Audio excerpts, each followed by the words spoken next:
Here are the stories we're covering this week in the Category 5.tv newsroom. Researchers at security firm Intezer say that they've discovered an advanced piece of Linux malware that has escaped detection by antivirus products and appears to be actively used in targeted attacks.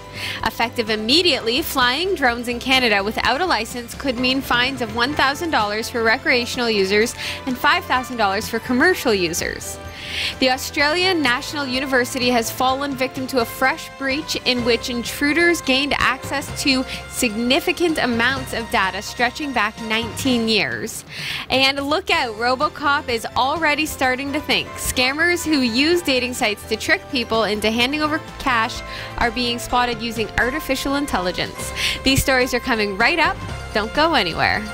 This is the Category 5.tv newsroom, covering the week's top tech stories with a slight Linux bias. I'm Sasha Rickman, and here are the top stories we're following this week. Researchers at security firm Intezer say that they've discovered an advanced piece of Linux malware that has escaped detection by antivirus products and appears to be actively used in targeted attacks. Hidden Wasp, as the malware has been dubbed, is a fully developed suite of malware that includes a Trojan, rootkit, and initial deployment script. At the time Intezer's post went live, the virus total malware service indicated Hidden Wasp wasn't detected on any of the 59 antivirus engines it tracks, although some have now begun to flag it. Timestamps in one of the 10 files Intezer analyzed indicated it was created last month. Some of the evidence analyzed, including code showing that the computers it infects are already compromised by the same attackers, indicated that Hidden Wasp is likely a later stage of malware that gets served to targets of interest who have already been infected by an earlier stage. It's not clear how many computers have been infected or how any earlier related stages get installed. With the ability to download and execute code, upload files, and perform a variety of other commands, the purpose of the malware appears to be to remotely control the computers it infects. That's different from most Linux malware, which exists to perform denial of service attacks or mine cryptocurrency. One of the files uploaded to VirusTotal, a bash script that appears to have been used for testing purposes, led Intezer researchers to a different file.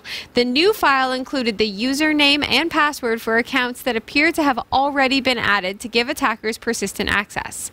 This evidence led Intezer to believe the malware gets installed on machines that attackers have already compromised. It's common for advanced malware to come in 2 or more stages in an attempt to keep infections from being detected and to prevent unintended damage. Both CLAM AV and ESET Nod32 antivirus for Linux are able to detect the malware. Interesting.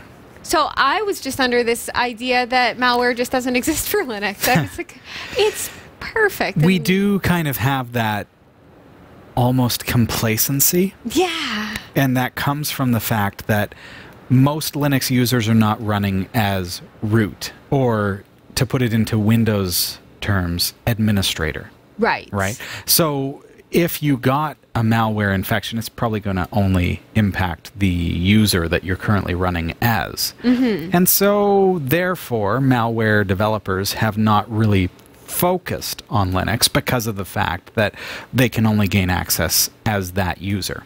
Right. But that said, we now live in a world where a lot of Linux servers are online and have shared user access. And some of those shared users have access to shared resources. So you get a WordPress site, for example, who's using a caching software that they're able to compromise through an SQL injection. Through an SQL injection, and can then download this malware. And that malware can then become part of that system and in that user space. So it may not gain root level access, right, administrator access, but it has access to the user level. So right, then you get the situation where, okay, you've got malware that can propagate into websites and file systems and other files within a system. And you may not even know that it's happening. Right. Well, I mean, if antivirus isn't seeing it, then how really would you know? Right. And because it's multi-tiered. Yes. So you think about this and you think, well, why would they have it sent out in stages? So if I gave you something that, here's a virus, we'll call it a virus, but really malware. Yeah. So here's a piece of malware. Take this from me. Thank you. And you think that that's pretty benign, but then this grows into this. Okay. Right. So now this is this thing. Okay. Right. And then your anti-malware comes along, or antivirus for lack of a modern term. Your antivirus says, oh, that's a malware. So let's destroy that. Get rid of it. Right. And now, because it's multi-tiered, it still lives over there. it's still over here. This is the Right. piece that's actually active and doing something just bad. like the red herring. That or something. is This the- like the decoy. Yeah, but it's also Right. the deployment mechanism. Right. So now we've got something over here that's running that the anti-malware can't detect because it's actually a caused by that thing that it can detect. Right. Right? So now this thing's running. This thing's doing all kinds of things to your system, and you don't even know that it's happening because the anti-malware already got rid of phase 1 and didn't even know about phase 2. So that's kind of the scenario where, hey, it's detected, they've figured out something that is a result of something else. Now, is it typical that some antivirus companies may not be able to find or see something in a scan until after, like, because this seems kind of new, right? So now they know about it, everybody will be able to detect it, right? Everybody's jumping on that, yeah. Right. And anything like it. Is that the way it works? Is it? Yeah, heuristics do play into it. So Right. heuristics being a mechanism to read the, how would you say? To read the intentions of a program. Okay. So to understand, so heuristics look at a program and figure out what does this program do? And if this program does something that's Not quizzical Yeah. or somehow possibly malicious, then maybe we need to flag that. And so then heuristics says, let's send that to our detection center. Right. And then the detection center is when real people get involved And they say, analyze. so for ESET, this is Slovakia's office or Quebec's office, and says, Right. okay, we're going to look into this code that it has now sent us, and we're going to investigate this and see what it's actually doing and figure out if it's benign or if it is in fact malicious. And this is where Kaspersky got into trouble, because Kaspersky's software was running in government offices in the United States, and it grabbed hold of NSA software that was Right. being used by the NSA in order to infiltrate citizens' computers. So, yeah, of course, the NSA says, well, that's us, we're the government, and we have every right. The anti-malware says this is malware. Yeah. This is trouble. And so then all of a sudden the government of America says Kaspersky is out of the store shelves. Right? Right. You know what I mean? Yes. Like so you got to see the big picture, and that's exactly what happens in these kinds of cases. So Wow. But it's interesting, and I don't know whether am I alone in my feeling like Linux is untouchable. You know, I just automatically assumed. Linux is very much touchable, Yeah. especially in a world that we live in where social engineering is a big concern. Right. Because whether you're on Windows, Linux, Mac, it doesn't matter. If you are tricked into thinking that that email is legitimate and I need to follow that link and enter my password, all of a sudden it's the human component. Right. And no amount of antivirus can protect you from that. Right. So, you know, there are anti-phishing programs that will protect you against those types of infiltrations, but who stops the phone calls? Who Right. stops those infiltrations or the malicious adware?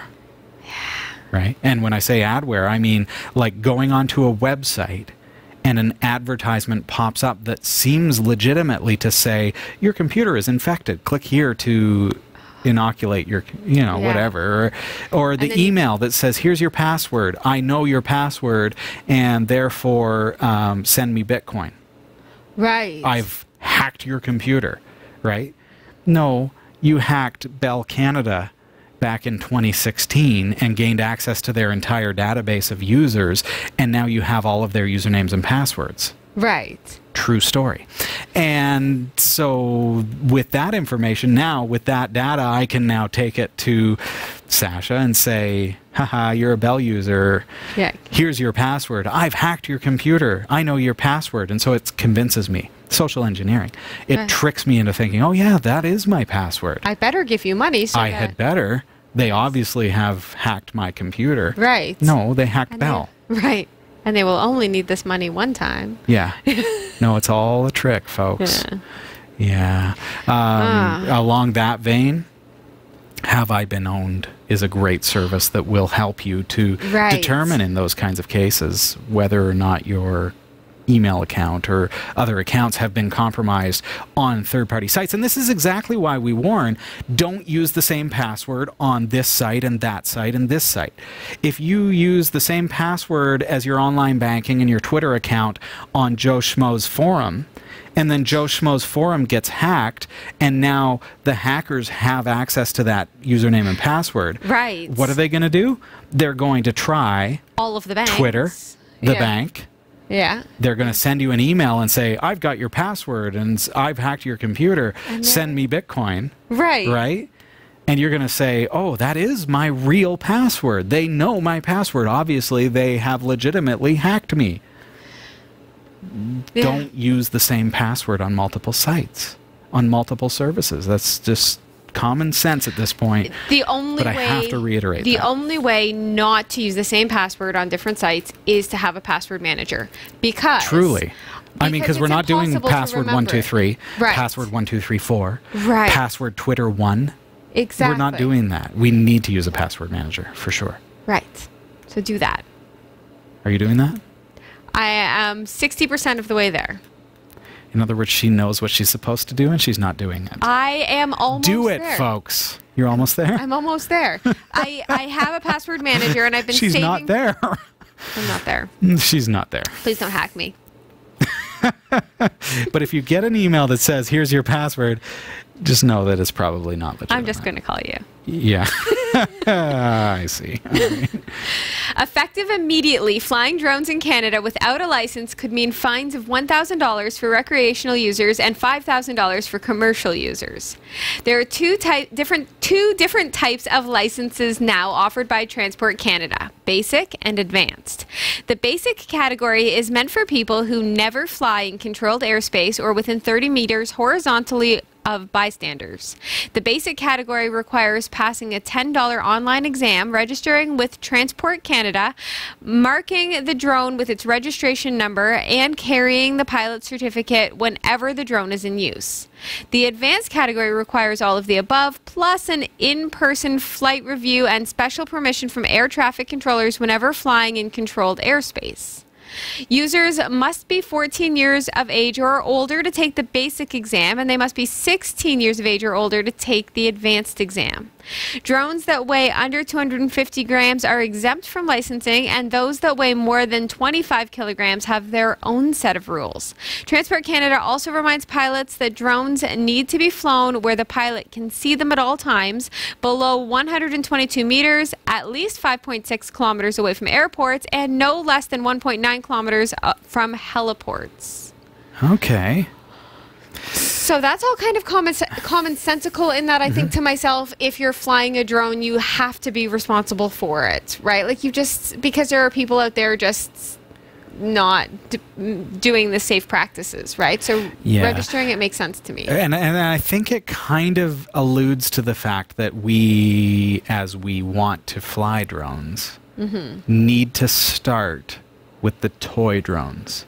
Yes. So if you have that desire, and it's a lot of fun. It's a lot of fun to fly drones. And we're using just so you know, we're using the term drones, but that covers, and we're talking about benign quadcopters, helicopters, those kinds of toys and consumer commercial devices. We're not talking about mechanisms of war or anything like that. No. We're talking about things that we would fly in our local park. For fun. Yeah. So that in mind, if you are feeling that inkling to want to fly a quadcopter, a drone, then start with something that is under 250 grams. So that makes sense. I mean, that's a It toy. makes sense on a lot of levels, because if you're new at flying one, you probably don't want to crash an Yeah. expensive one. That's true too, in and of Yeah. itself, and it is tricky to fly, and you have to be able to get your head around the spatialness of flying a quadcopter. Right. I mean, when I first was starting to fly, it was difficult to learn the fact that, because I'm used to remote control cars. Right. And remote control cars, you can always see the direction that it is traveling. A drone, you cannot always see the direction that is traveling. It can sometimes be very disorienting, because up might be down. Left might be right. It depends on which way it's oriented. It depends on what mode you're flying in, whether you're flying in headless mode or not, and whether you're flying with a GPS or not. I mean, there's so many different variables. So learn on something that's under 250 grams. It's a toy. Right. And we don't say that. Don't think of a toy as a kid's thing. It's not the kid's drone. We've got to learn how to fly safely before we're ready for that next step. Right. Mm-hmm. And then I think it makes sense that people have to read through a set of rules and maybe take a test. It's probably an easy test. Here in Canada, only $10. I mean, that's Yeah. not so bad. My biggest drone is about 1.5 kilograms, and it can hurt. It can really hurt. I had it happen once where I had a hard landing, and I didn't kill the engines, and I screwed up. I made a mistake. Okay. And it was upside down. And so I ran up to it, and it was upside down. But what I didn't realize is that the motors were still intending to fly. Oh. So when I grabbed a hold of the landing gear, I think I grabbed it with one hand, because I had the other hand on the controller. Okay. And I grabbed the landing gear on the ground with one hand. And I picked up. And this is a big, like think of a Phantom 3 or something like that from DJI. And because it was in flight mode, it immediately righted itself. So when I picked it up, it went and started spinning at about 1,000,000 RPMs and sliced my arm. One of the propellers hit my arm and sliced it. Right. So like that was a real learning experience, and I was like, I learned the hard way that you do not grab a drone that is presumably offline but is not, from upside down, and just think that you can pick it up. Right. See? You know? Now, had you taken a $10 course or a $10 test, I don't know if it covers maybe that. it would cover that. Maybe it would be in a multiple choice. But I did realize that maybe I'm not as proficient as I thought I might be. Right. I definitely realized that, hey, I'm still a rookie. I'm still learning by mistake. And that could have been worse. I mean, it could have been one of my kids run up and grab it, right? Exactly. It was me, and I was on my own. And so, that was good. But it gave me a good nick on the arm. Yeah. And I was bleeding and everything, So But you'll that never was just do the it propeller again, hit me. right? Yeah. I'll never do it again. And so, it's like, okay, let's learn on something that's a little safer, something that's a lot lighter weight, because when you get into that kind of weight, like 1.5 kilograms, and it has power, right? It flipped itself. Like I had no control over it when it flipped itself over. Something that was a toy, I absolutely could have had control over. I could have just grabbed it and picked it up, and the propellers could have been spinning, and I would have been just like, it's spinning. Yeah. Like I would have had the control over Exactly. it. Something more like large and powerful, I didn't have the control over it.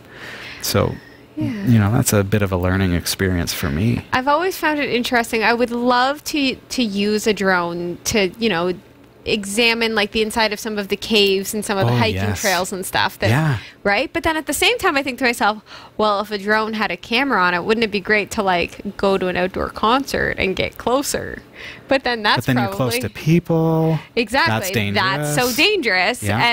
And I would see all of the steps on how that could end in disaster. Yeah. But perhaps others wouldn't. And now if you have to have it registered, then you can trace it back to somebody who has hurt someone with a drone at a... Well, and presumably by registering your drone, Yeah. so having a registration mark labeled on the drone, Yeah. if you did lose it, hopefully you'd be able to recover it. Sure. I have almost lost my drone, my big drone, once. Oh. And it actually kind of put me off of flight. It really kind of scared me away from flight because sometimes they can pick up signals from nearby interference. Right. And to have your drone all of a sudden take off, you know, it's scary. That's $600 flying away from you. You know, and it's like, no, come back, please. I know you hurt me the once. But yeah. Your GPS is wrong. Listen to me, please. So, you know, hopefully maybe etching your number into it would help you to be able to recover one of those. Yeah. That might Or at be least true, get too. you insurance on it or something. Yeah, there you go. The Australian National University has fallen victim to a fresh breach in which intruders gained access to significant amounts of data stretching back 19 years. The top-ranked university said that it noticed about 2 weeks ago that hackers had accessed staff, visitor, and student data, including names, addresses, dates of birth, phone numbers, personal email addresses, emergency contact details, tax file numbers, payroll information, bank account details, and passport details. It said the breach took place in late 2018, the same year it fessed up to another lengthy attack. Academic records were also accessed. University officials say, quote, the systems that store credit card details, travel information, medical records, police checks, workers' compensation, vehicle registration numbers, and some performance records have not been affected, end quote. The news comes less than a year after the school admitted its network has been hit by a months-long attack. At the time, the university said that it had been working in partnership with Australian government agencies for several months to fend off the attack. Vice Chancellor Brian Schmidt admitted that if the university had not made upgrades last year in the wake of the early 2018 attacks, this most recent breach would have gone undetected. Schmidt described the attacker as a sophisticated operator and said the university has no evidence that research work has been affected. So what makes me giggle about that is like there's this huge long list of the things that have been compromised, and they retaliated by giving let me tell you what little hasn't list. been compromised. Yeah. Oh, but did you know this hasn't been looked at yet? Yeah. Our logs of the janitorial service has not been compromised. See? It's safe. See? Yeah. Bank account information, however. We live in a very interesting time, a very dangerous time where we have a lot of people working in the industry that are still based on the old mindset. Okay. A lot of people who still think we don't need firewall, we just need antivirus. No. Hello. When was the last time you heard of a virus outbreak when it comes to computers? Think about that for a second. And then you start to realize, holy cow. Natus back in the 1990s, that was huge. Boot sector viruses, huge. But these days, when was the last time you heard of a real outbreak of viruses? So then you get into the old mindset of thinking, okay, well, we only need antivirus. We don't need firewall and ransomware protection and anti-malware, anti-data theft. We don't need enterprise inspector or endpoint endpoint detection and things like that. Yeah. These are not new trends, Sasha. Right. These are not new things that the anti-malware or the antivirus companies have brought out to sell you more product. You know what I mean? Like the whole endpoint inspector, or when you think about things like enterprise monitoring and being able to monitor packets and things like that. It's not just a trend. It's not just to sell you more product. This is because attacks have become very sophisticated. Right. And they've become so that antivirus won't detect it. Right.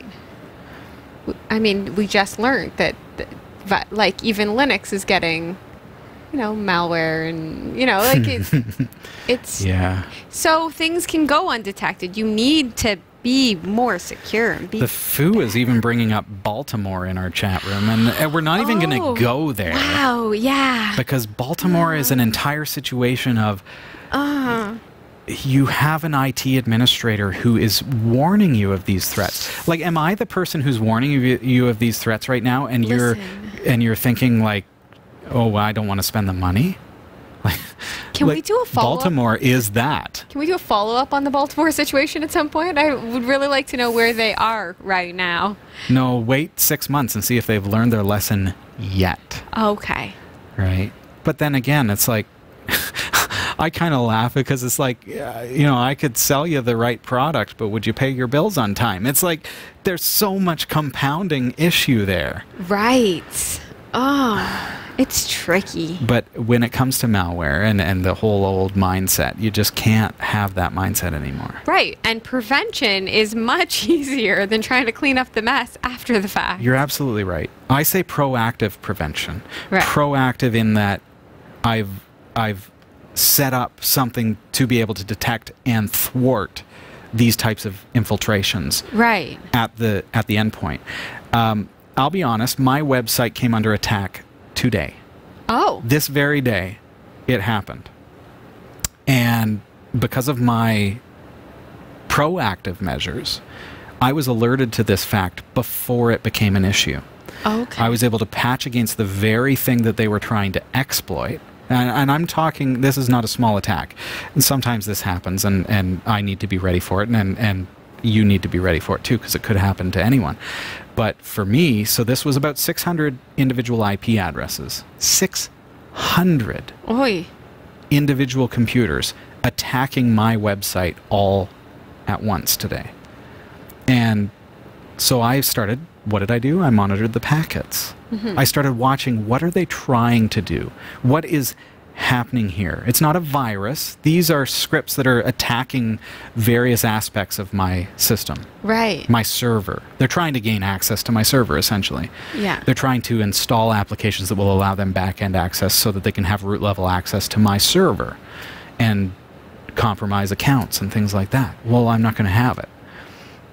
So, of course, I'm alerted to the fact that these things are happening and immediately counteracting their measures.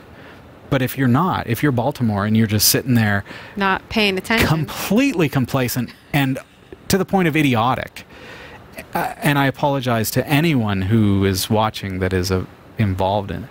Yeah. It really, I mean, you absolutely know. Yeah. Like, there have been some serious mistakes there. Oh. And when it comes to cybersecurity, like, this is just, it's not a game anymore. Yeah. Now, I'm sure that it was like bots and stuff. It would have been, right? It starts with bots. Right? So understand that. Yeah. It starts with bots. Okay.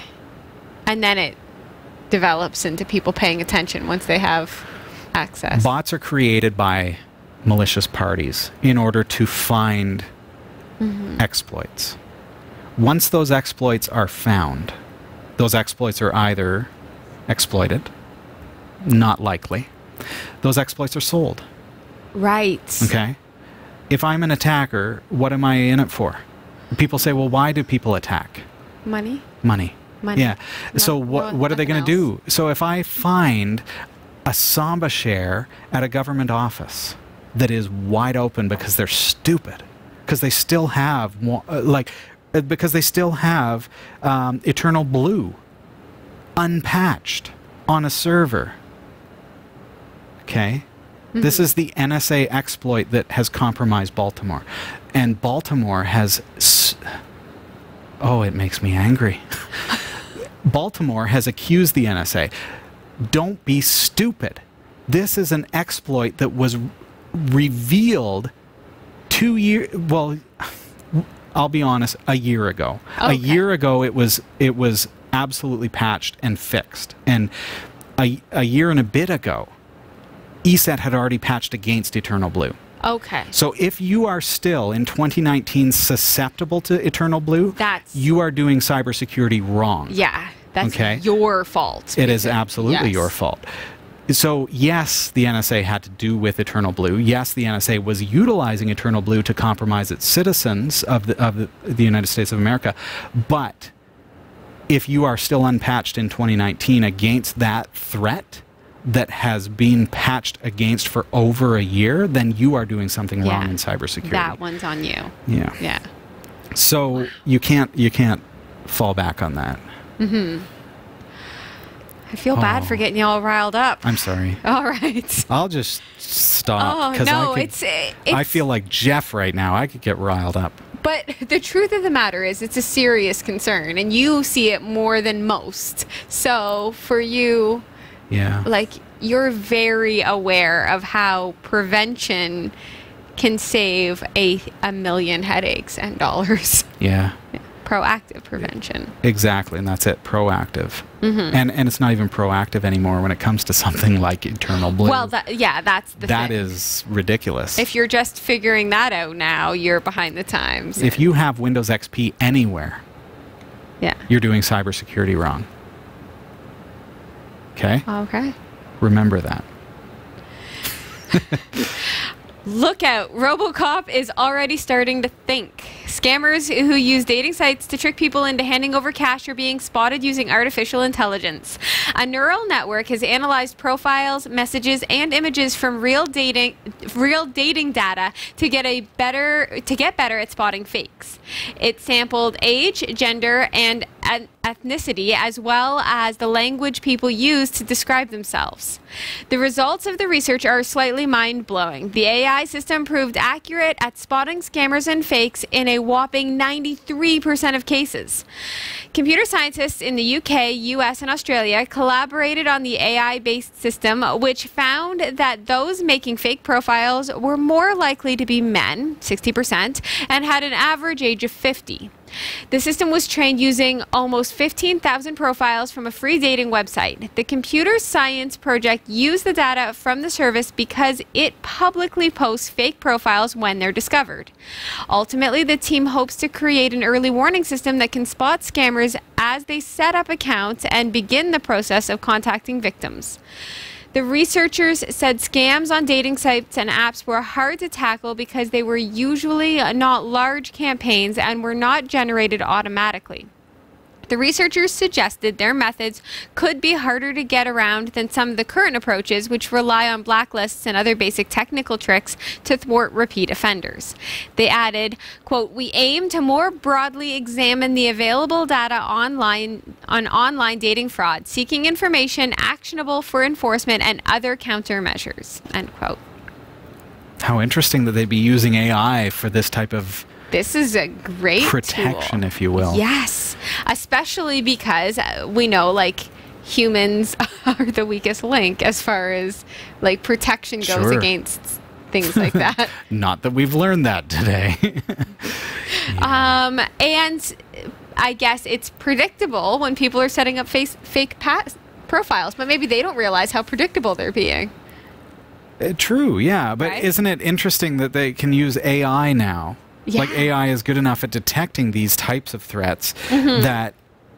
Or threats, I say. I'm still stuck on threats. But these types of malicious people that Right. are trying to compromise. Again, it comes back to social engineering because they're tricking people on dating sites into providing them financial money. information. It could not... maybe it's not even money. Maybe it's just like accidental access to their bank accounts and things.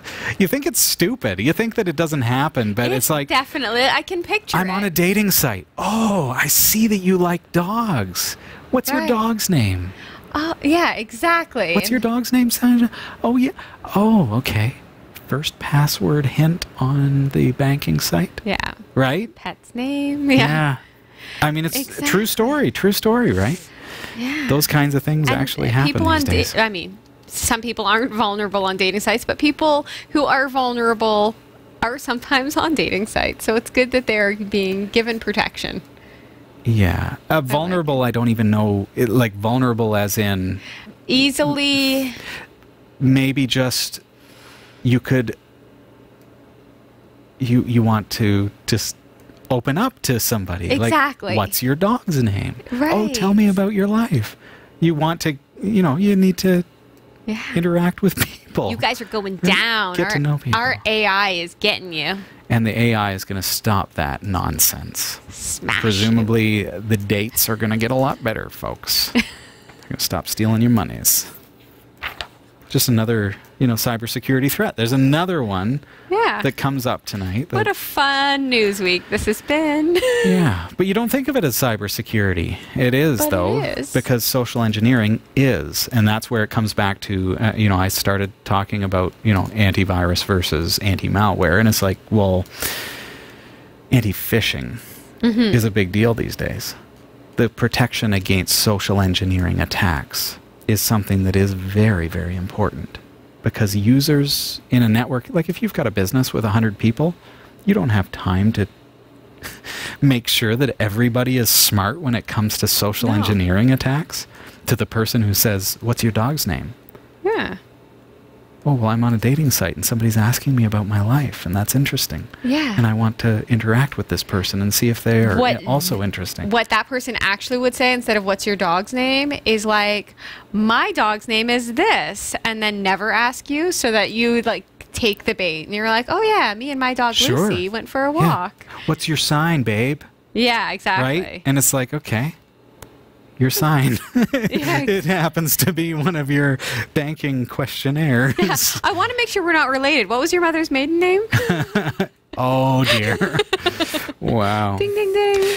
All right, I'm going to jump over to CoinGecko. This is what the cryptocurrency market looked like as of about 1800 hours on June 5th, 2019. Bitcoin, well, everything is actually down.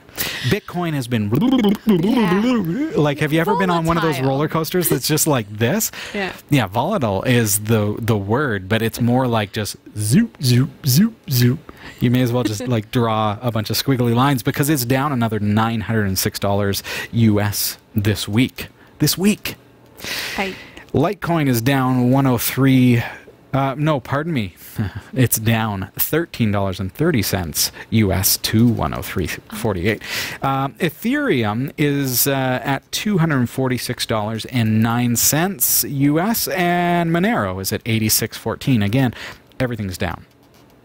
Torque is at 0.77 ten-thousandths of a cent, and our guy, Turtlecoin, is trailing along behind the rabbit at 0.99 ten-thousandths of a cent. Remember, the cryptocurrency market is always active and volatile, and we're seeing that it is very up and down. So, this week it's down $900 on a Bitcoin.